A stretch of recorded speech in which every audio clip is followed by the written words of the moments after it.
Good morning, how we doing today? My name is James Sweeney, aka SplitSuit. Welcome back to another video. And today we're going to answer a question sent in by Duke, and this has to do with poker rules. So Duke asks, after the flop, a bet is made, 3 people are in the hand and call the bet. A player notices a card on the floor from a previous hand. How should the hand continue? So clearly this is happening in a live environment, but whether it's a casino, a card room, a home game, whatever it is, the major thing that kind of bends into rules like this is whether or not there has been substantial action. So had the card on the floor been identified pre-flop before there'd really been any bets or raises, then I would be inclined just to consider it a misdeal, count down the deck, make sure everything's on the up and up, and then go forward from there when you figure out what's going on with this card. But this hand's a little bit different, clearly, because there has been substantial action. There's been pre-flop action, there's been a flop bet, plus multiple callers, so clearly there's been substantial action in this spot, and that's going to change my opinion at least a little bit going forward in how I make this ruling.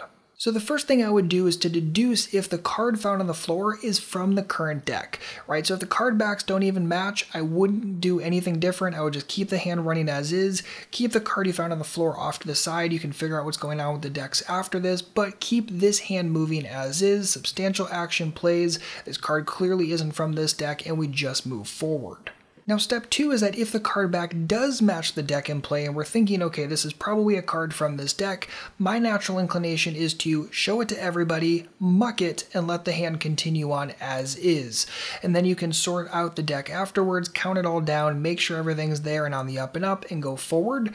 But again, substantial action has occurred, and I also don't want to muck this card face down, whether or not the card on the floor was face up or not, because I don't want there to be any natural risk of someone having seen it, especially if they're still in the hand, and someone still in the hand maybe not having seen it. So just to make sure everything is fair, everyone's going to see the card, we're going to muck it, and again, we're handle the deck and sort everything out right after the hand is complete. Now the reason why I'm doing this and letting the hand continue on is because I don't want to ever create an environment in the rules where someone can just have a card in their pocket and anytime they suspect they're going to lose a pot, they just knock it off and then they say, oh hey, there's a card on the floor, and then all of a sudden everything gets returned to them and they essentially get to free roll in this situation. I do not want to create that kind of environment, so the reason why these kind of rules are enacted in such a way and why I'm making these decisions is because I want to avoid there being any easy angles that someone could take advantage of.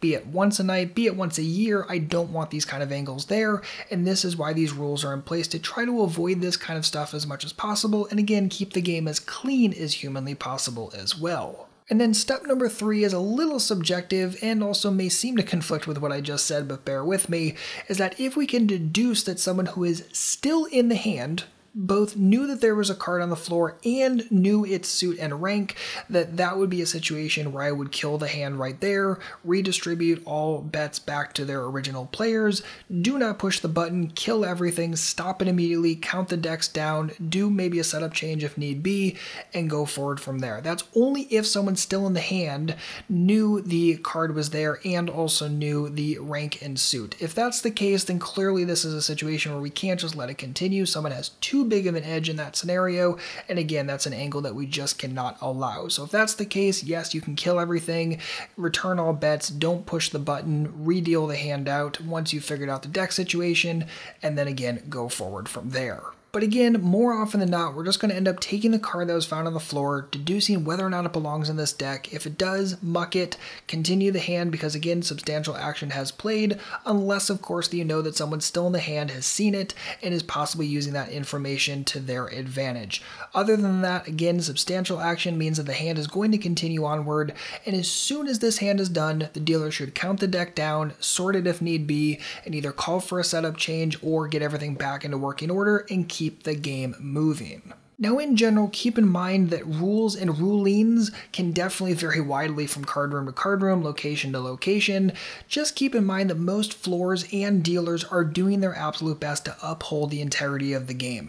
99% of them really do have the best of intentions, so be patient with them while they try to sort this out and figure it out, and the floor's ruling is always going to stand. That being said, remember these rules are there for a reason. They're there to protect the integrity of the game, and while it certainly sucks when you happen happen to have the nuts in the situation and it turns out the whole thing has to get fired down and all bets get returned and you end up losing this big situation, trust me, I know that sucks, but this has to happen for a specific reason, and that's to protect the game as a whole. You're going to massively appreciate it when it happens to protect you the times you don't have the nuts, so don't be upset the times you do happen to have a monster hand and the whole hand end up getting fired. It happens. Be patient, move on, go forward, but more often than not, this hand probably should not be getting totally killed off and returned. Rather, again, substantial action has occurred, which means something even more substantial would have to happen in order for the hand to get killed, returned.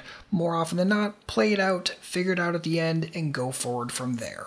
Now, for what it's worth, I am not a perfect rules guru by any stretch, but even if I were, perfectly well-established rules get broken every single day in this game, so it simply is what it is. But if you are looking for more information on rules, I would start with two major sources. First is Robert's Rules. This is where most card rooms get kind of the foundation of their poker rules, both for tournaments and for cash games. I'll leave a link for that in the description box. And then I would also suggest using Matt Savage as a resource as well. You can tweet at him.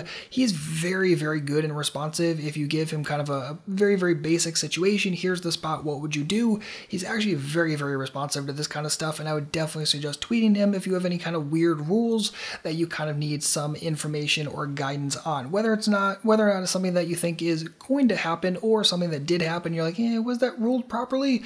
Tweet at him, it will go a long way. And also, again, check out Robert's Rules, very helpful resource. And that is going to wrap it up for this video. Duke, thank you so much for asking this question, and just for the record, if you have your own poker-related hand or question, please don't hesitate to send it in today at splitsuit.com/ask. You can ask questions, you can leave hands. If you're going to leave a hand, just do your best to give all the information you can, and I'll make sure to get to it in a future video. Same as always, if you need anything at all, please don't hesitate to let me know. Otherwise, please make sure to like, subscribe, hit the little bell notification, and I'll see you back soon with a brand new video. In the meantime, good luck out there, and happy grinding.